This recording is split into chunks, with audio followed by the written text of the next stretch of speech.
Thank you so much. So good morning, this is Susie Makarski, Title III, and I'm going to be joined by some of my ODE colleagues during this webinar. If we can go to the next slide, and we're going to share with you the agenda for today's webinar that we're looking to end somewhere around 10 a.m. The agenda for the first part, we're going to be having an emergent bilingual visioning update. And I will be turning this over to Mary Martinez-Wenzel in a little bit so she can talk about that. After that piece, I would like to share with you some language use survey updates. After that language use survey updates, I will turn it over to my colleague, Ben Wolcott, so he can talk about ELPA screener updates. And then also in closing, I just have a couple of slides on key dates and reminders, things that we shared previously during our Title III trainings that we had at the ESDs. So again, thank you so much for your time. And Mary, if you would please go ahead and continue with the emergent bilingual visioning updates.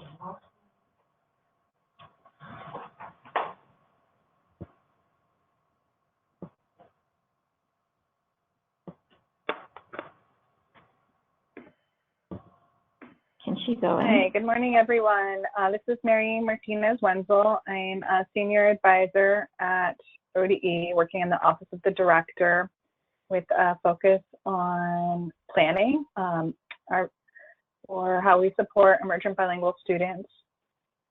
Just going to pull up a few slides here. The slides are also in the attachments.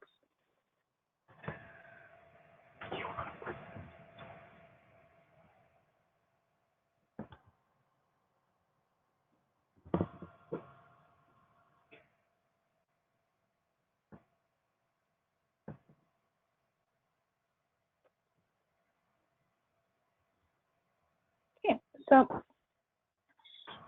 ODE for several months has been engaged in a long-term intentional planning process. Several years ago, there was an EL strategic plan that was developed by an advisory group working actually with Intel, laid out several goals. That was in the time of David Bautista. Since then, as you all know, there have been numerous transitions and leadership changes at ODE. And we're in the midst of another transition right now. So to that end, our Deputy Director, Carmen Urbina, hired me. I started in June to engage in a visioning and strategic planning process, working also as an advisor across the agency. In addition, we've partnered with Dr. Edward Olivos, who is a faculty member at the University of Oregon. He and some of his colleagues, Alberto Ochoa and Dennis Doyle from San Diego, are wrapping up an external evaluation of ODE. So they visited us in September and interviewed more than 20 ODE staff members. They also talked to members of the EL advisory group.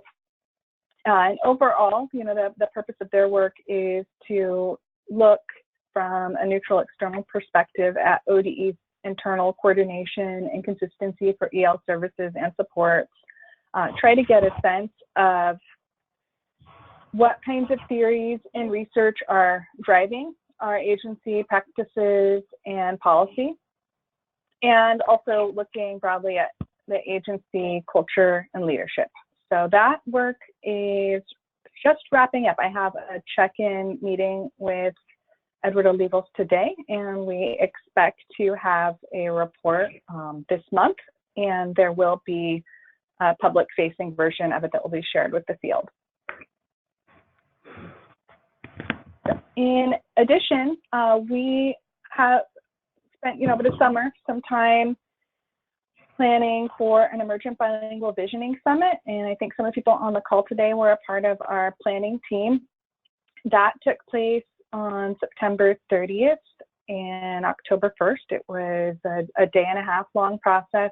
61 people participated. we had representation from across the state. We were very intentional about trying to make sure that we reach beyond the I-5 corridor, Willamette Valley, kind of Portland metro area, to have representation from Central Oregon, Eastern Oregon, coastal areas, southwestern part of the state. We also really worked to have a mix of participants. So in addition to, ODE and district administrators, we had a pretty strong representation of university faculty from colleges of education, in particular colleges of education that have strong teacher preparation programs for bilingual educators, and some participation from community organizations as well, the Mexican Consulate at Portland. That event was facilitated by colleagues from Apple Education, who led us through really a design thinking approach to honing in on a few key priority areas to really drive some of our work, and be thinking a little bit more long-term at how we approach serving emergent bilingual students. So we arrived at the end of the 2 days to 3 core areas. And I have them up on the slide right here. They are new educator pathways and training, training and professional development for current educators, and multilingual student scholars. There is a handout. If you look into the handout, it is EB Visioning Summit Priorities. I'm going to pull that up right now. It unpacks these just a little bit more.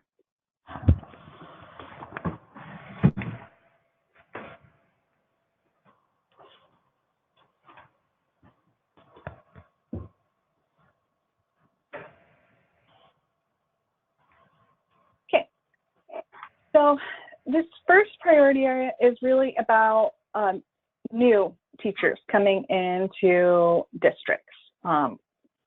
And I'd say on a couple different levels. We had a lot of discussion about what do we do for all teachers who are going through a licensure program. Do we want to move towards something more like the California model, where there is some embedded training, like similar to an ESOL endorsement, or in California it's called a CLAD, that is a part of the licensure requirements? That would be, I'd say, a longer term effort, probably a 2 to 3 year process. We also heard a clear need to grow the number of teachers in Oregon who are qualified to teach, not just in bilingual settings, but in dual language or dual immersion settings. So that would require, I think, more coordination with the Educator Advancement Council, and moving from having these university pathway programs for bilingual educators operating kind of as silos to working more collaboratively. I know that some of the districts brought up also the need to provide more paid student teaching opportunities for teacher candidates who might actually be able to start teaching on an emergency credential, but districts may not be aware of that, and that could help to ease some of the financial burden of taking a year or two to work towards a teaching credential. And in Oregon, very few states have an endorsement for teaching in a dual language or dual immersion setting. In Oregon, we now have a dual language specialization, but not an endorsement. That was another topic that came up at the summit. And I think just bigger picture, we identified a need to leverage data to support these efforts and guide planning. We do have some programs in Oregon, like the Portland State Bilingual Teacher Pathway Program, that's been in place for more than 20 years. And probably many of the Title III contacts in Oregon came up through that program, but no one's really documented the long-term outcomes for educators who've gone through those programs. Or, we don't have, any kind of clear target, for a number, a proportion of bilingual teachers. We also have data limitations. do not have a way of really measuring which teachers in Oregon currently are bilingual. So if we wanted to look at, say, the relationship between having a bilingual teacher and student outcomes, that would actually be a very difficult question to answer right now because of our current data collection practices. Second big priority area from the summit that came up was our training and professional learning for current educators in the field, so including not just classroom teachers, but also administrators and paraprofessionals.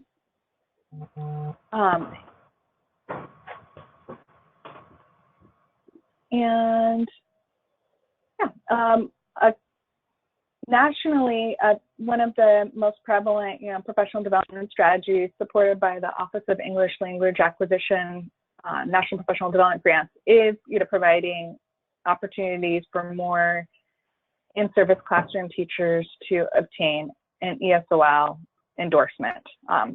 Oregon State currently has a grant to do that and is working with the 5 districts. It's a 5-year grant.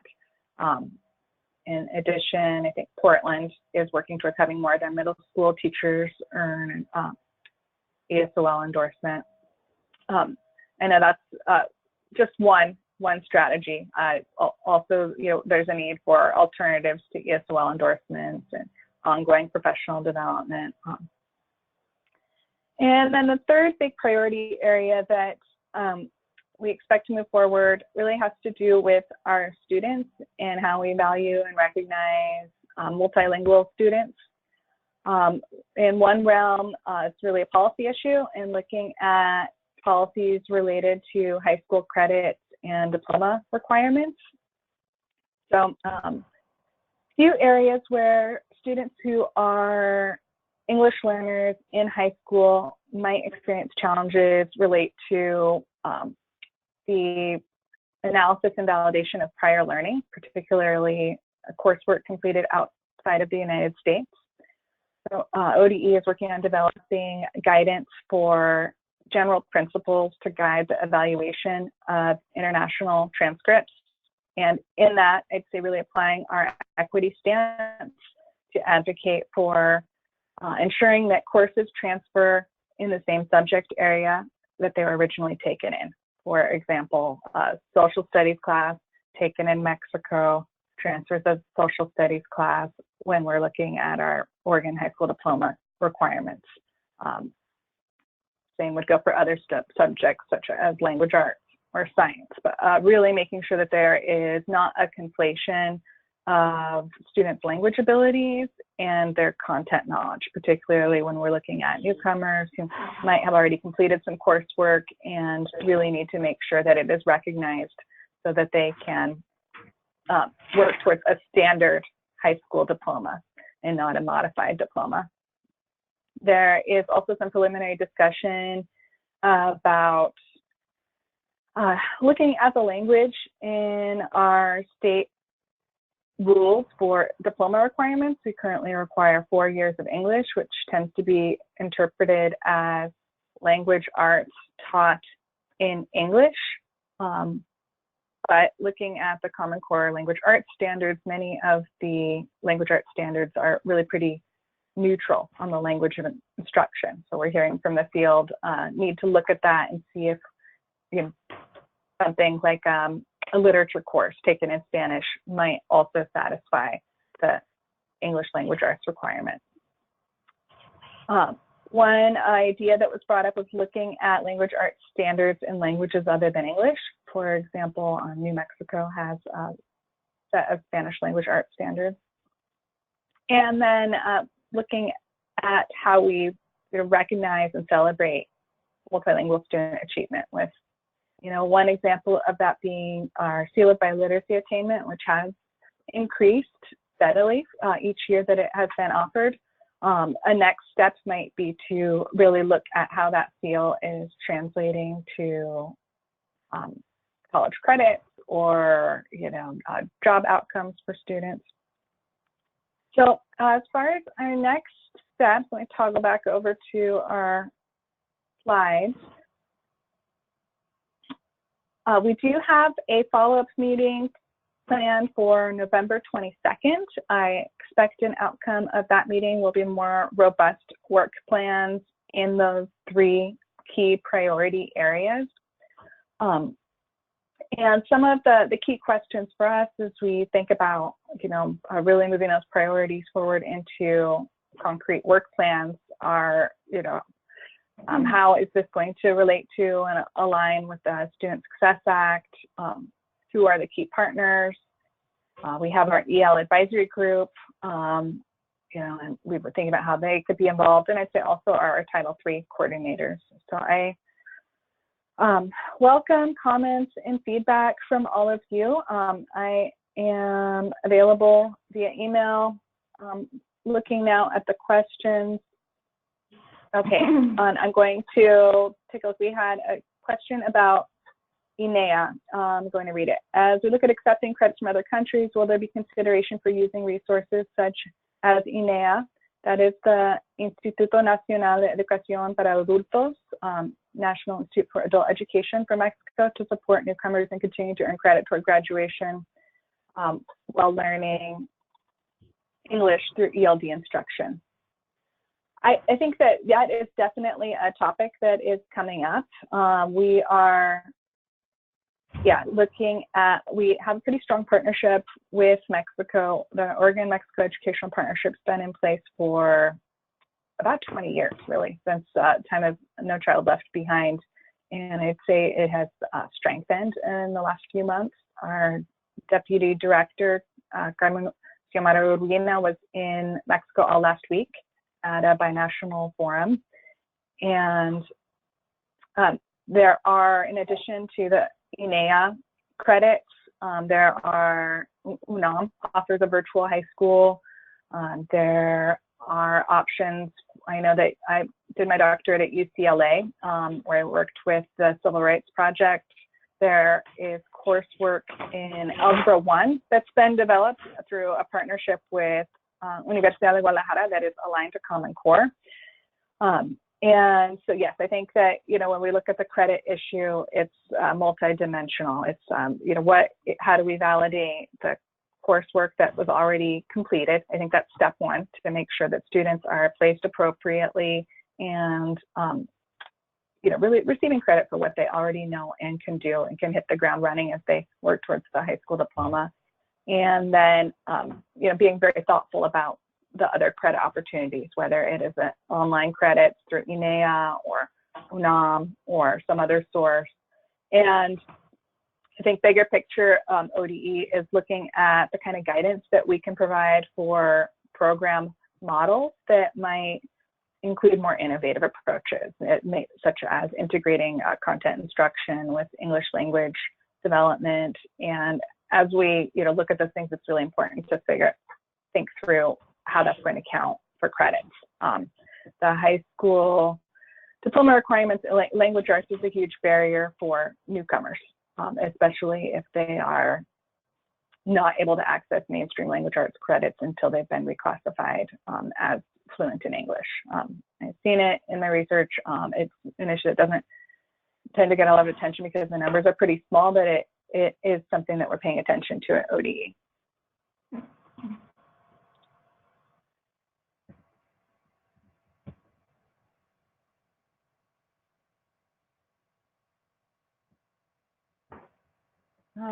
I don't see, okay, I see another question. Will we rethink world language credit to honor English as a second or world language credit? I'm not sure who that question came from, but I would invite you to send me an email. I'd be happy to discuss that more. I have been in conversation with some folks in Office of Teaching and Learning about a possible proposal for a new position at ODE focused on world languages, and that would, I think, be relevant to that discussion. Oh, I see it was PPS that sent that question. Yeah. So I will follow up with PPS. So unless there are any other questions, I will turn the webinar back over.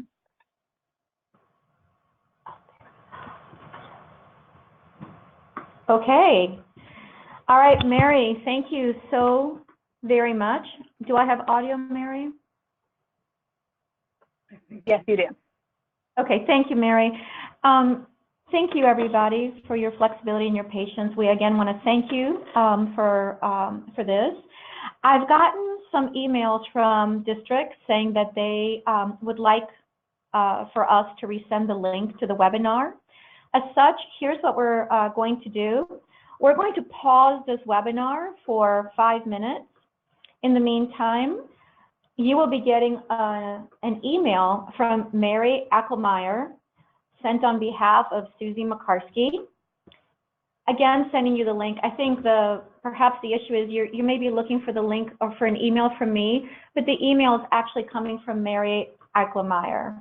So you should be, whoever who is on our list to receive the webinar information, you will be receiving that shortly. So I'm going to pause, and in 5 minutes, so let's just say at 9:05, I'll come back on, and we'll pick up with the language use survey updates. Thank you so much, everybody.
Dear participants, thank you again for your patience and for your flexibility.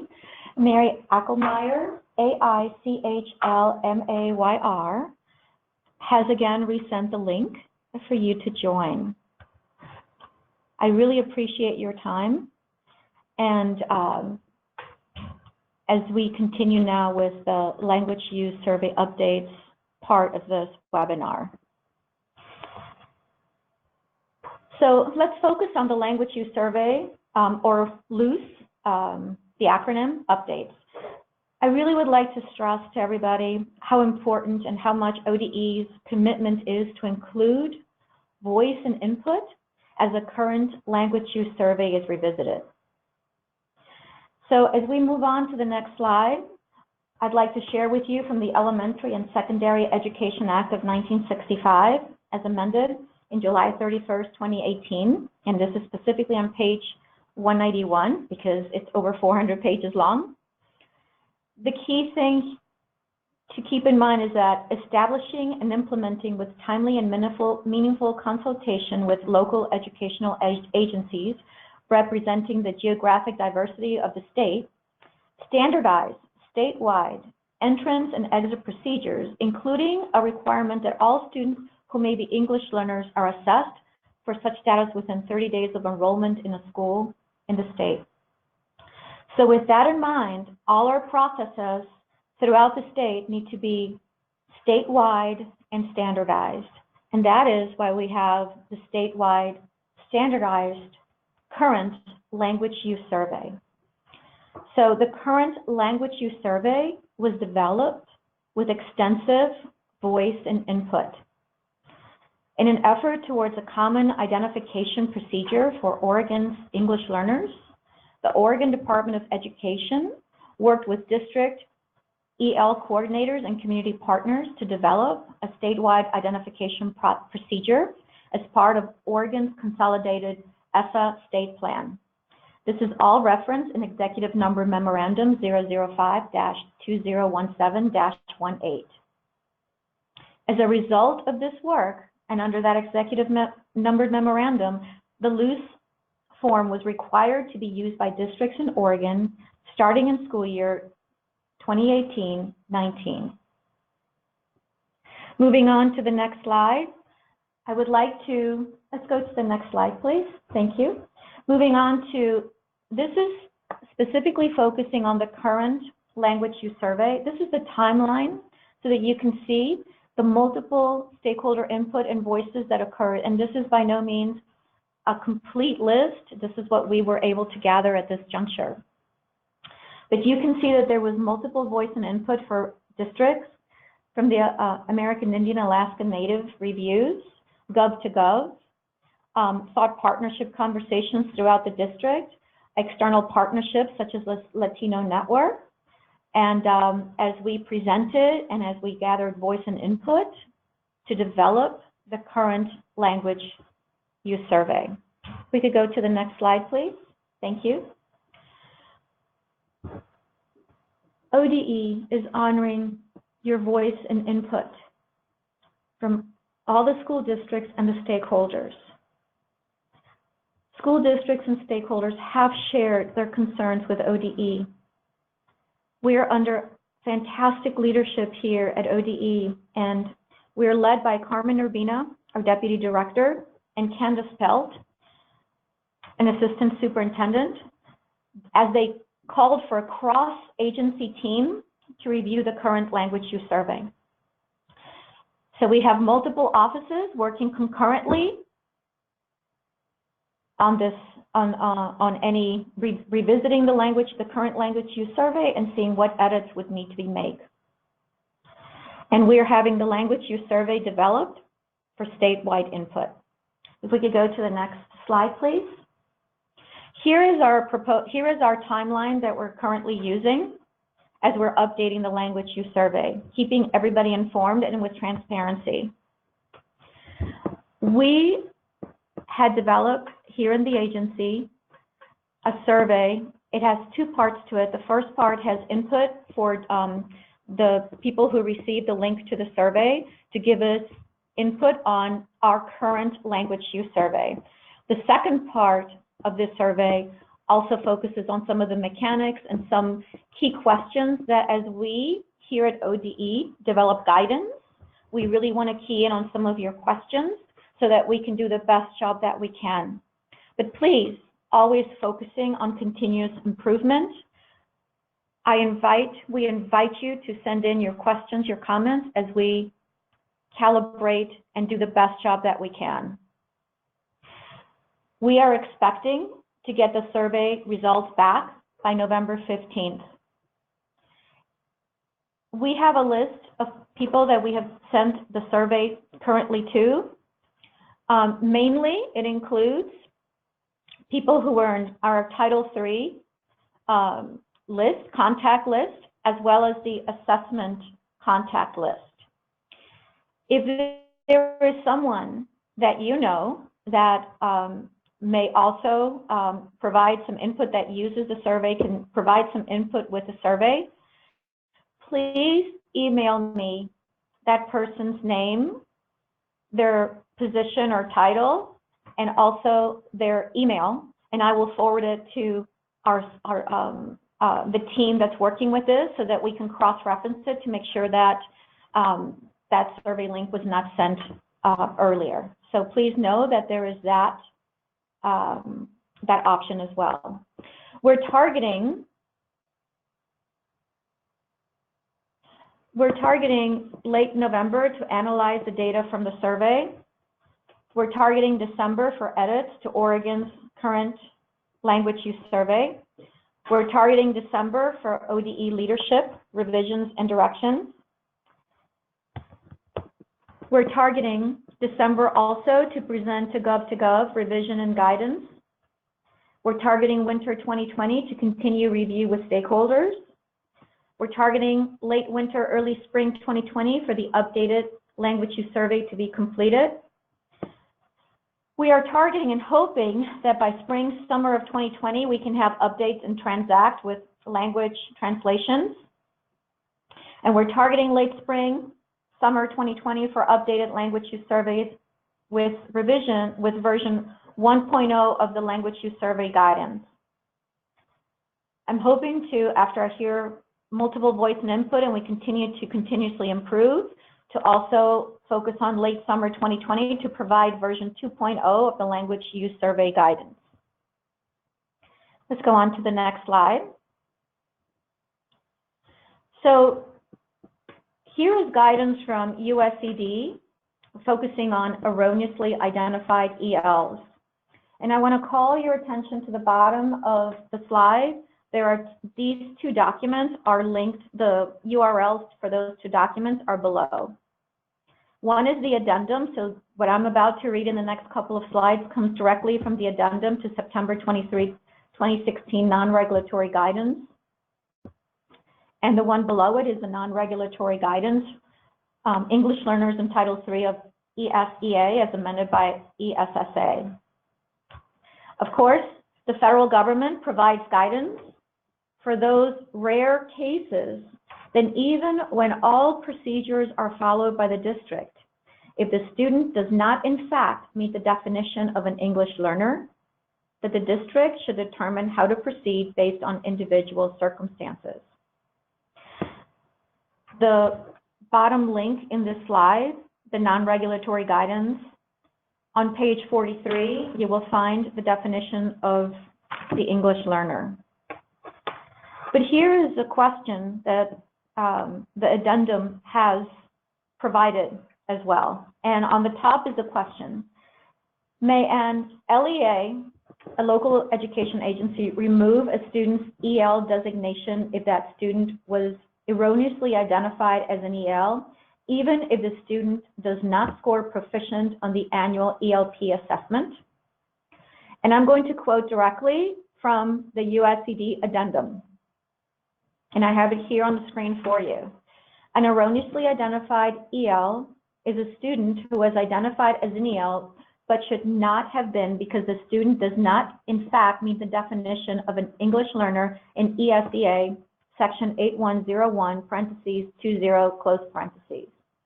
The erroneous identification may have occurred as part of the initial identification process.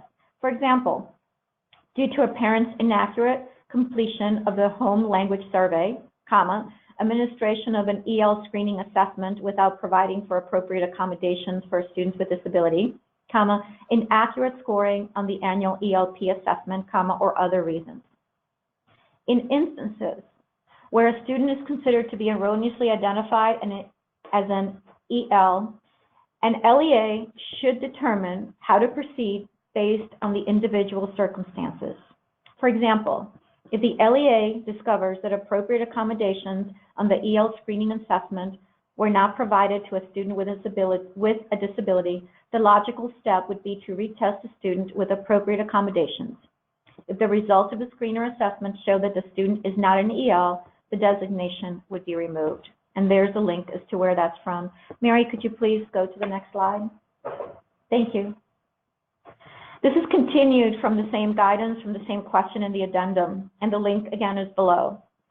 Erroneous identification may also occur when a parent misunderstands the home language survey and indicates that languages other than English are spoken at home because there is occasional use of a language other than English, even though English is the dominant language used at home and the student does not speak or understand any language other than English. In that case, the LEA should remove the EL designation since the student should not have been identified as an EL in the first place. I would like to underscore the last part of this guidance. These are rare exceptions to the general rule that after a student is identified as an EL, the LEA may not remove the EL designation before that student scores proficient on the assessment of the 4 language domains, even if the student's parents object to the EL designation.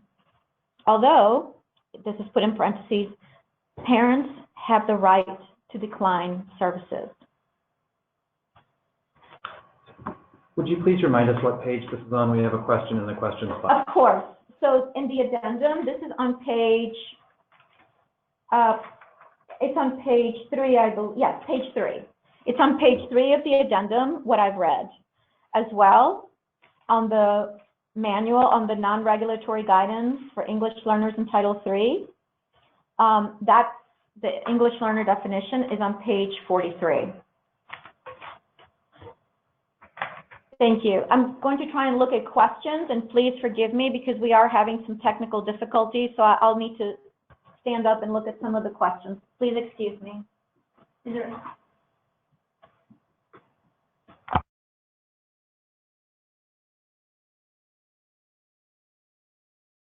I think regarding the question as to how to enter the code, I'm going to be working that with our specialist who supports us with that, as well as with our team over here.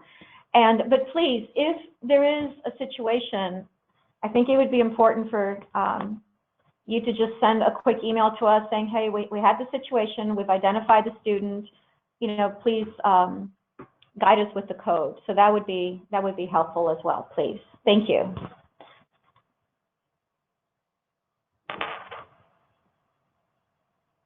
Yeah. Okay. So I think I've done that one. Angela, I'm happy to loop back with you, please. If you could send me an email, I'm happy to go ahead and support you with your exact question. Thank you. Angelica, thank you. Gracias. So I want to pause for a second and see if there are additional questions. And then if not, I'm going to go ahead and turn it over to my colleague, Ben Wolcott, who will have ELPA screener updates. I want to again thank you for your time, and I thank you for your flexibility. Well, we had several technology issues today, but I just want to thank the team that was over here at ODE trying to help and support us as we navigated through all these issues, including losing internet connection. So with that, I'm going to, not seeing any more questions at this point. Ben, I'm going to transfer it to you. Okay, great. Hi, everybody. I'm here to provide a little update about the ALPA screener. Specifically, today I'm going to address a few concerns that we have received from districts, and you will find in the handout section a couple of documents that reproduce a significant amount of what I'm going to say today. So it's possible that you've already read them and now you're just waiting for me to repeat what you already know, but I'm going to go through it anyway. So let's go to the next slide here.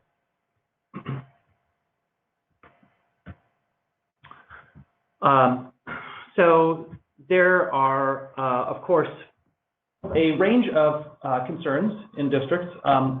I can't address all of them today, but I am going to address a few that seem to be pretty frequently expressed across districts.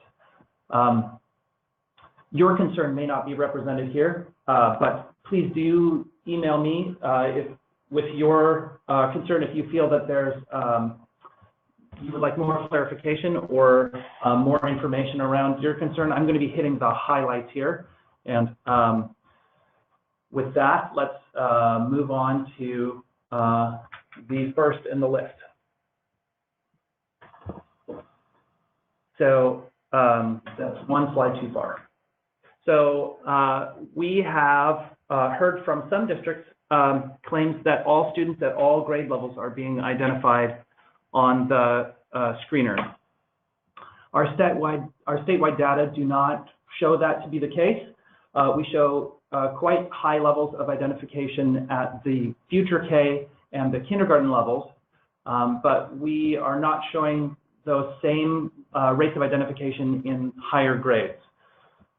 So while we are certainly keeping our eyes on the grades 1 through 12, right now the kindergarten and future kindergarten seem most worthy of attention. So statewide data indicates that kindergarten students are being identified at a rate of roughly 99%. The online reporting system rounds off, so that number is not quite accurate, but it's close. And likewise, future kindergarten students are being identified at a rate of 98% statewide. That also is subject to rounding inaccuracies, and also that is a little bit less of a trustworthy number because of a small n size. There's relatively fewer kids in the future kindergarten pool, so any change in those numbers would make a significant impact on the percentage of identification. Nevertheless, those identification rates are certainly worthy of attention. And it is looking like there's no single action that will that is both appropriate and directly addresses this. So we're looking at a range of possible responses. One that seems pretty well within our control is to possibly extend the future K scoring window. And for those of you who need a reminder about what that is, you may recall that for most students, for all grades K through 12, in order to obtain proficient on the ALPA screener, the student needs to score a 4 or higher in all tested domains. So for students who have no domain exemptions, that would be a 4 in reading, writing, speaking, and listening. The future K scoring profile is slightly different. A student scores proficient on the future K scoring profile if they obtain a 4 or higher in the tested domains of speaking and listening, or a 3 or higher in the tested domains of reading and writing. You can find a fuller discussion of that in the ALPA informational webinar that's posted on our training materials site. Currently, that future K window expires like midnight, August 14th. We're considering an extension further into the year so that students are not tested on the full kindergarten standards until later on. Also, as you heard from Susie, we're reviewing our language use survey to ensure that the correct students are being screened and to reduce inappropriate screening. You'll see some more actions in later categories that also relate to this concern. Another frequent concern that we hear is that monolingual English-speaking students are also identified as English learners on the screener, which certainly does seem counterintuitive. It's important to remember that the screener was not designed to test, to find out if English learners are speaking English at a proficiency level equivalent to their peers. The test was designed to find out if they are ready to engage with rigorous content according to state standards. So it is the English-speaking peers are not an intended comparison group for these students. However, this concern may be a way of saying that the standards which students are expected to meet might be too high. So we'll address that in the next slide. So if that is in fact what is meant, then we're also looking at that area. We just recently, we meaning Oregon, and also the ALPA 21 consortium just recently received federal peer review feedback, which is giving some valuable information on the appropriateness of the standards and helping give some, frame the conversation about cut scores. And in addition, ALPA 21 is gathering data from districts, both in terms of district-specific assessments and also in terms of teacher evaluations of student English proficiency at the classroom level. And those data will also be used to help examine the current standards and cut scores and determine if they have been set at appropriate levels. And in addition, it would possibly be appropriate to have a screener that is specifically designed for and targeted at the future K student, or designed with the future K student in mind. So that is a topic of discussion that has been opened with ALPA 21. The next slide also has a related concern. That is, it seems developmentally inappropriate to teach pre-literate students, or sorry, to test pre-literate students on reading and writing. Or another facet of the same concern would be some of the interactions that are required of students may appear to users to be developmentally inappropriate or require skills that students have not yet received instruction in. So, again, to help provide context, the U.S. Department of Education provides very clear guidance that students must be screened in all 4 domains, barring, of course, the possibility of a domain exemption due to disability. So the U.S. Department of Education guidance does not refer to student age or developmental stage. So at first glance, that seems to be fairly strict and limit our field of operation, but there are avenues of investigation. ALPA 21 is looking at developing items that are more developmentally appropriate and perhaps modeled on activities that would be expected of kindergarten students in the course of classroom instruction. And also, ALPA 21 is investigating the possibility, could we perhaps expand our definition of what reading and writing mean for pre-literate students. Perhaps there are ways to get at reading and writing that don't require a rigid adherence to a traditional tell me what these words mean in this order. So examples that I have heard mentioned are, for example, could copying or tracing a letter count as writing? Or could writing your name count as writing? Or perhaps recognizing your name when you see it, could that count as reading? So those are the kinds of thoughts that I have heard expressed, and I'm sure we'll find more about that effort in the future, but that's where the situation is right now. So many of you will be listening to this, and you will say, okay, there is certainly a lot of considering, reviewing, and thinking about the problem. Will there be any action taken for these concerns? So I've listed a few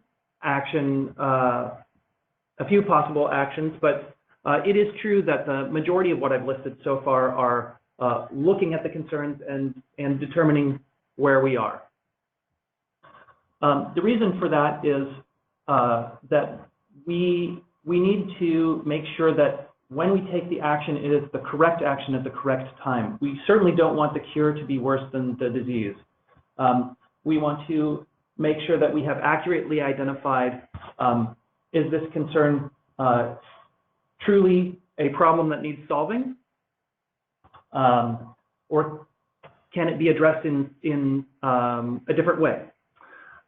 We also want to make sure that we protect students' civil rights, and it's very clear from federal policy that if a student needs English language development services, we absolutely have to provide those to make sure that the student gets the maximum opportunity to benefit from schooling.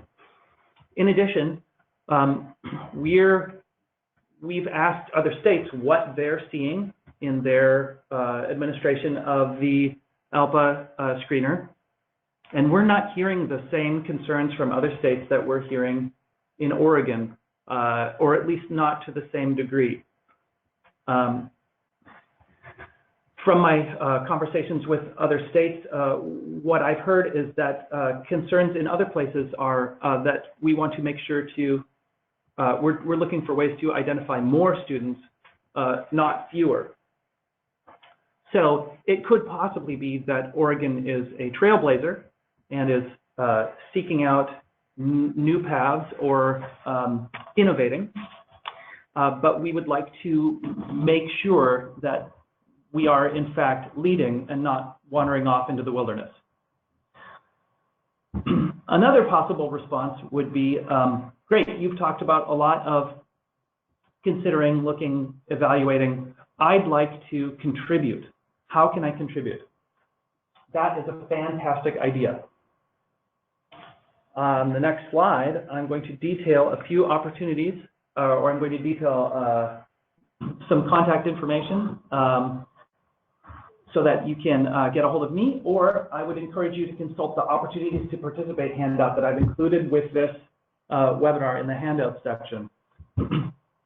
Your classroom data, your evaluation data, your survey responses, your district-specific assessments could provide us with the evidence that we need in order to justify one course of action over another. So your data might be crucial in helping us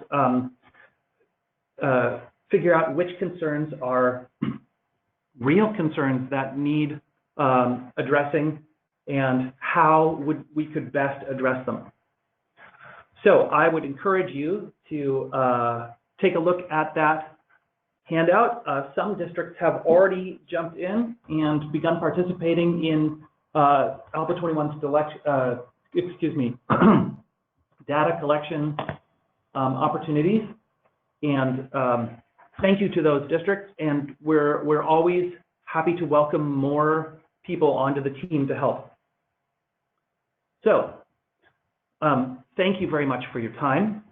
I realize that there are some concerns that I may not have addressed because I hit the major sets here. But of course, I'm not going to evaporate into bubbles after this webinar. I will still be here to hear any further concerns you might have or any clarifications you might have for what I did go over today. So, just some resources if you wanted to share them. Again, they were from our Title III ESD presentations. Great. I'm going back up over the questions section to see if there's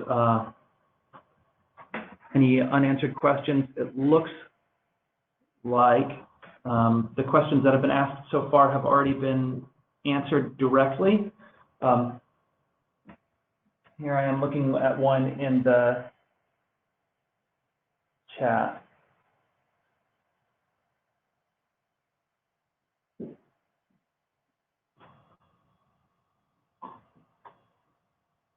Okay, so we have a question saying, did other states using the ALPA screener with kindergarten students report the same concerns? If so, what are they saying? So with the caveat that I have not spoken to every single state in the consortium, so please take this response with a grain of salt. Please know that it does not represent the opinions of every possible state. But the states that I did speak to, and the people that I spoke to that where I got some secondhand information from other states who were not available, said that number one, yes, other states are seeing a significant identification rate at the kindergarten level. It's not exactly the same as Oregon's. The rate can vary by several percentage points, but it is a very high initial identification rate. So then I asked, is anyone worried about this identification rate in your state? And the answer generally is no, we're not worried about that high identification rate. So I said, oh, okay, why is that? In some cases, the state has a small enough total population of ELs so that the raw number of kids being identified is not concerning, even if it's a high percentage. Somewhat analogous to our future kindergarten numbers, where it's a relatively low number of overall students. So the percentage looks alarming, but it's fewer than I think our future kindergarten is fewer than 150 students total. So that was one response. No, we're not concerned because the number of ELs in our state is not very large.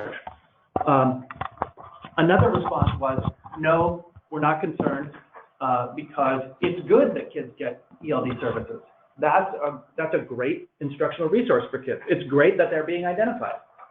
They're receiving supports that are very useful to them and will help them succeed in academics. More kids should get these supports. So I asked if those states were receiving any expressions of concern from their districts, and the answer was some, but not a lot. So again, this could be evidence that Oregon is a trailblazer and a leader in the field, but it is also a sign that we want to make sure that we get our, if we claim that there is a problem, we certainly want to have solid evidence to support it. Okay, I'm checking the chat for another question. The next question is, what are other states doing differently and better than Oregon? Is their language use survey the same? What are the differences between Oregon and them? So Susie and I are going to tag team this question.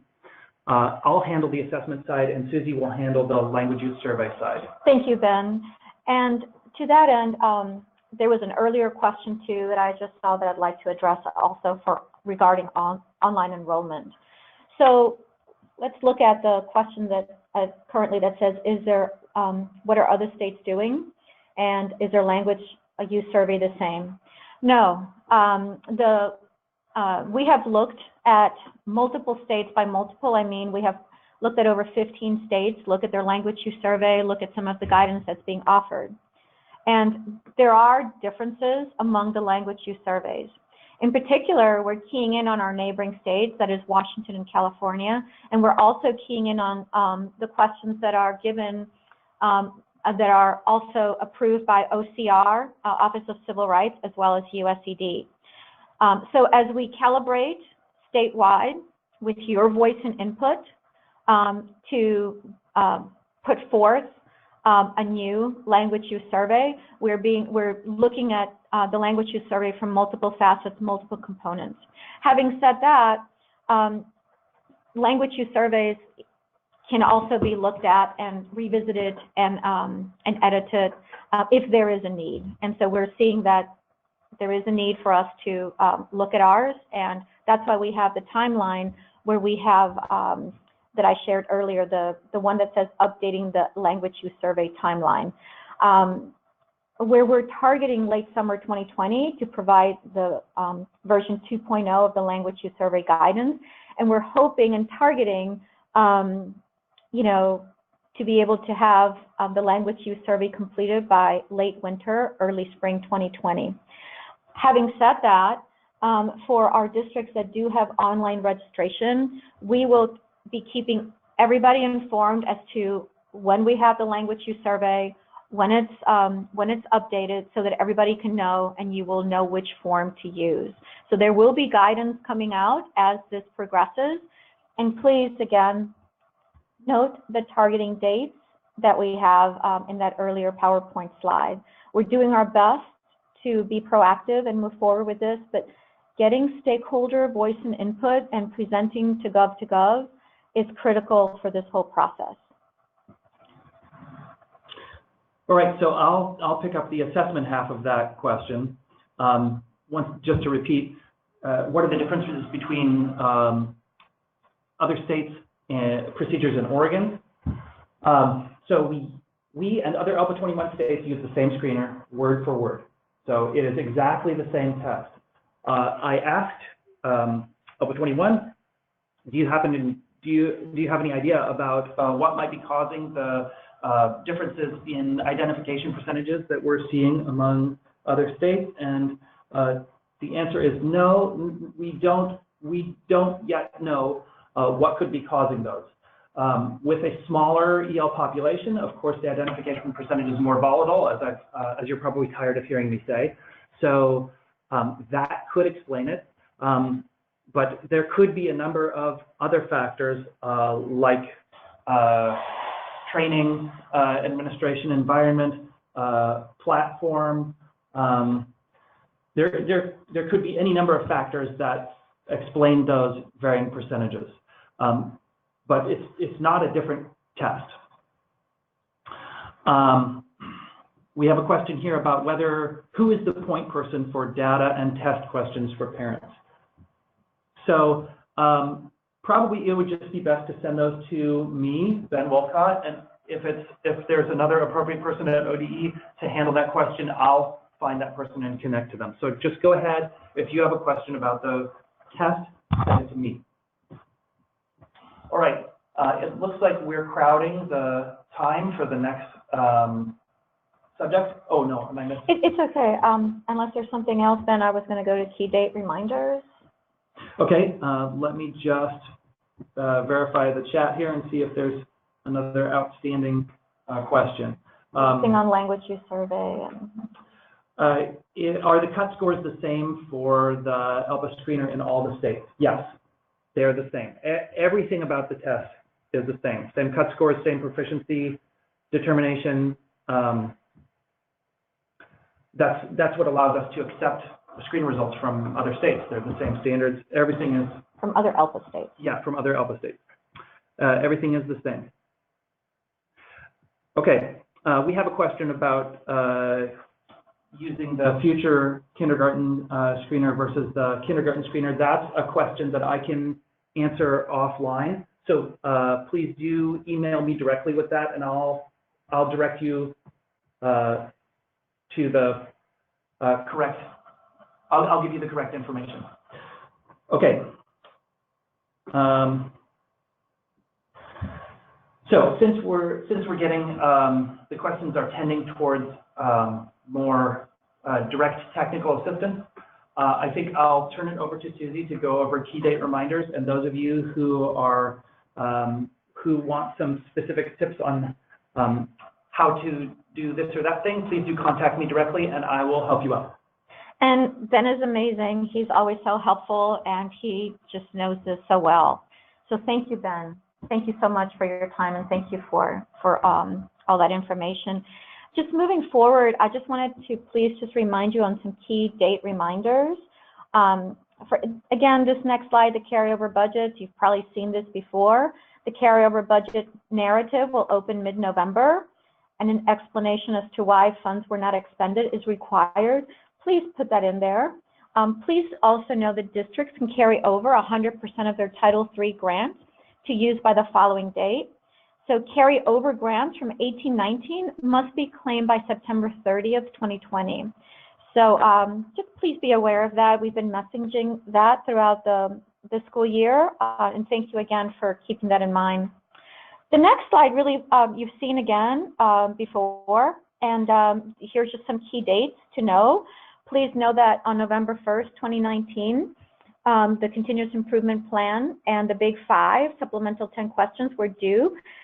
Please also know that an extension can be granted until December 6th. We've talked about this during our ESD presentations. So if you have any questions really related to that, please send me an email. And then please know that on March 20th, 2020 is the final date for submission of federal programs SIP budget narratives. March 21st, 2020, funds will be frozen if those districts that have not submitted the SIP plan and budget narratives. And on June 1st, 2020, there will be liquidation of funds if district level SIP, the Big Five, and supplemental 10 responses and SIP budget narratives were not submitted or approved. If you have questions around that, please, thank you in advance for sending me an email. I'm happy to respond and support you with that need.